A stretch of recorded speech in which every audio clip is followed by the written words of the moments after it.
guys, welcome to Creechman's Corner, episode 48. Yeah, it's been a while, but I'm, as you can see, out of my robe this time. And I think that my corner today is going to be in the form of a public service announcement, just in case the rest of you out there ever get in the situation that I've been in here recently. You can avoid making a mistake that I've made. Let me make sure this thing is going. Okay. We're going to turn down the roller coaster sound. Okay, I'm currently unemployed because of the NASA-related layoffs associated with the cancellation of the shuttle program. And I'm diligently looking for work, but it's been several months, and I am taking state unemployment benefits that recently reverted to an emergency federal extension, which lasts for a little bit of time. However, you know, I've got to give them credit. They do adequate supervision on making sure that, they randomly audit you. You need to maintain a work history log or work search log.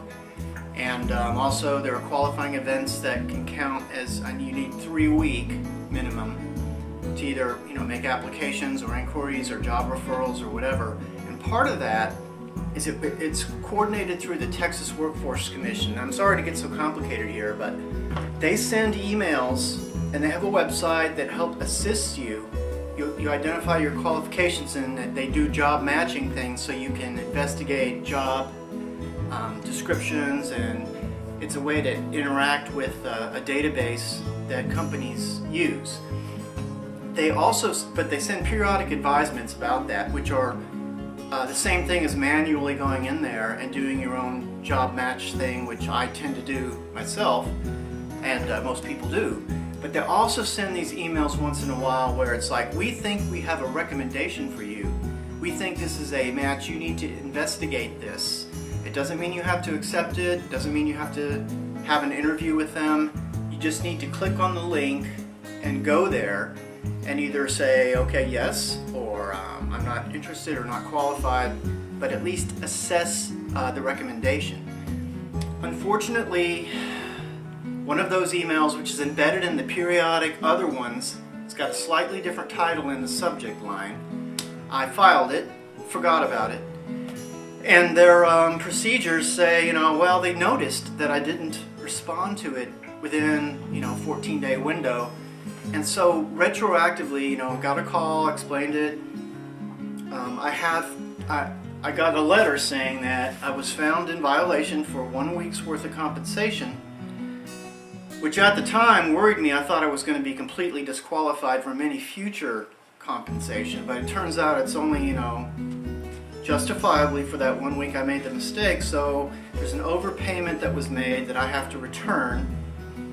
So I read through this carefully, I put together a nice letter and a check, I'm fully admitting I'm not going to protest it, not going to appeal it, and I sent it on purpose Monday through the U.S. Post Office as a certified letter, priority mail, from Houston to Austin. Houston and Austin are so interconnected. We have 30-minute flights every 30 minutes to an hour every day on Southwest Airlines. There's all kinds of bus traffic and, connections between these cities that aren't that far apart in Texas. So I'm like, okay, I wanted to give myself a measure of error. Go ahead and pay the $10.50 for that, and it just never showed up. I'm tracking it. I have the tracking number right here, and I'm like tracking it. I'm tracking it Tuesday, Wednesday, Thursday. Is this thing on? Pardon the interruption there, but I've been having some battery things, or the camera time's out or something. But anyway, I have the tracking number, and I was like, I'm calling them, saying, what's going on? Well, you need to allow, certain circumstances it could take 3 to 5 days. I'm like, man, if I just put a stamp on the envelope, dumped it in the mailbox Monday, it would be there Wednesday like a gift card or any other communication, but no! So finally, I'm getting worried now. I need to find out what my deadline is with the Texas Workforce Commission so they know that I'm actually responding to this violation. So I need to call them about that. They don't clearly indicate my deadline. They say 2 weeks from the mail out for an appeal, which I'm not making an appeal, but by inference, it doesn't seem to say that's the same deadline to actually make the restitution. So that's confusing. But anyway, the post office, I finally, when I logged on this morning and checked the tracking website, yeah, it arrived in Austin. You know what? It's in the wrong zip code. It's the wrong zip code. I know. I can see it in my head. I'm at the FedEx copying facility making copies of all this stuff. That address, complete with the 4-digit extension on the zip code, was correct. So I don't know now. It's like, is that a central sorting facility? Is that the natural pattern? Do they directly send the mail from Houston to the individual zip codes in Austin, or is this just a way station kind of situation? It's not FedEx. It's a little bit different, the USPS. So I have to call both parties today to try to straighten it out, let them know I'm making an honest effort to remedy the problem. And I'm like, okay, look, if any of you are unfortunate enough, my lesson here is, if any of you become unemployed and get on unemployment insurance, well, first of all, you got to maintain your due diligence, all right, and continue to look for work, go to seminars, go to your workforce transition centers, whatever. There's a lot of available support and help that counts towards demonstrating that you're doing something. So do that, but also don't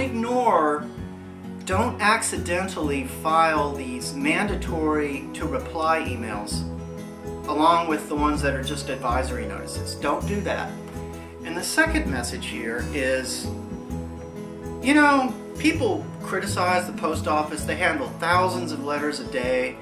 In fact, I saw a How It's Made thing last weekend about the automatic sorting machines they use, and the technology is pretty impressive. A massive amount of mail that is processed every day, and how it does the stamp verification and zip code reading and sorting and stuff. It's very complicated.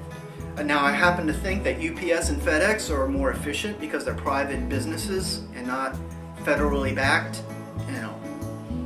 System going broke. Welcome to healthcare, guys. This is just a small indication of what's coming. But this is really stupid.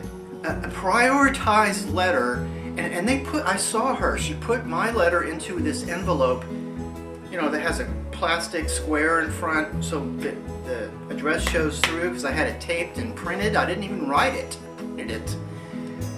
So it's clear, and stamped by her, with their machines.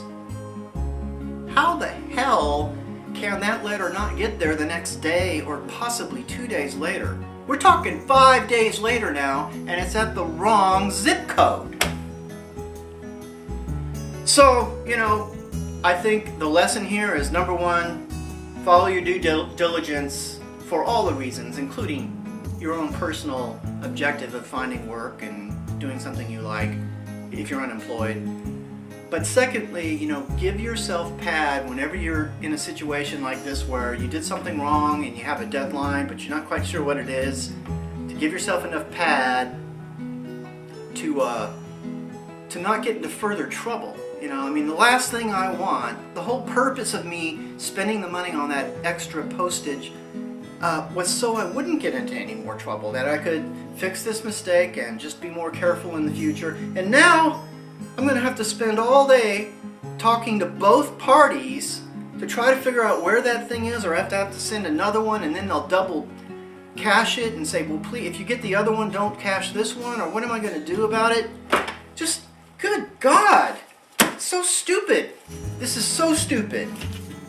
So I thought, I didn't want to just bitch for a Creechman's Corner here, but I guess that's what I'm doing. But again, like I said when I started, I think it's more a public service announcement, and kind of hopefully amusing the fact that, this is just part of life, these things that happen. And don't get in the same mistake that I just got into, and be aware, and don't overly trust the post office. I guess that's my message to you boys and girls today. With that, I'll shut up in this Creechman's Corner, but it's been nice talking to you. Sorry it's been a while, and have a good day. It's Friday. Hey!